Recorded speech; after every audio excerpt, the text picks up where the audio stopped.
അങ്ങനെ നീണ്ട 10 വർഷക്കാലത്തെ ഇടത് ദുർഭരണം അവസാനിപ്പിക്കാനുള്ള സമയം ആഗതമായിരിക്കുന്നു. നിയമസഭാ തെരഞ്ഞെടുപ്പിൻ്റെ നോട്ടിഫിക്കേഷൻ വന്നിരിക്കുന്നു. വരുന്ന ഏപ്രിൽ 9-നാണ് തെരഞ്ഞെടുപ്പ് നടക്കുന്നത്. മുന്നണികളെല്ലാം തന്നെ സ്ഥാനാർത്ഥി നിർണയവും പ്രഖ്യാപനവും നടത്തി തുടങ്ങിയിരിക്കുന്നു. തെരഞ്ഞെടുപ്പ് പ്രഖ്യാപനം വന്ന് 1 മണിക്കൂറിനുള്ളിൽ തന്നെ CPIയും CPMും അവരുടെ സ്ഥാനാർത്ഥികളെ പ്രഖ്യാപിക്കുന്നു.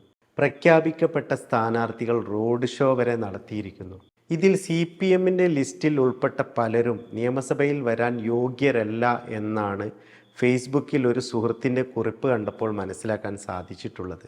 ആ കുറിപ്പിൽ ഇങ്ങനെയാണ് പറയുന്നത്: ആദ്യഘട്ട LDF സ്ഥാനാർത്ഥി പട്ടികയിൽ ഇതുവരെ എന്ന് പറഞ്ഞിട്ട് ഒന്നാമതായിട്ട് ഫസൽ വധക്കേസ് പ്രതി, 2 പേരിയ കൊലവിളിക്കേസ് പ്രതി, 3 ഭരണഘടനാ നിന്ദ നടത്തിയ പ്രതി, 4 ബന്ധു നിയമന കേസ് പ്രതി, 5 രക്തസാക്ഷി ഫണ്ട് മുക്കിയ MLA, 6 പ്രവാസി വ്യവസായിയെ കൊലയ്ക്ക് കൊടുത്ത പ്രതി, എക്സെട്ര എന്ന് പറഞ്ഞിട്ട് കൊലക്കേസ്, അഴിമതി, സ്വജനപക്ഷപാതം തുടങ്ങിയ എല്ലാ ഗുണഗണങ്ങളുമുള്ള ക്യാപ്റ്റൻ്റെ കീഴിൽ ഇതൊക്കെ അധിക യോഗ്യതകളാണല്ലോ എന്നാണ് അദ്ദേഹം പറഞ്ഞു വെക്കുന്നത്.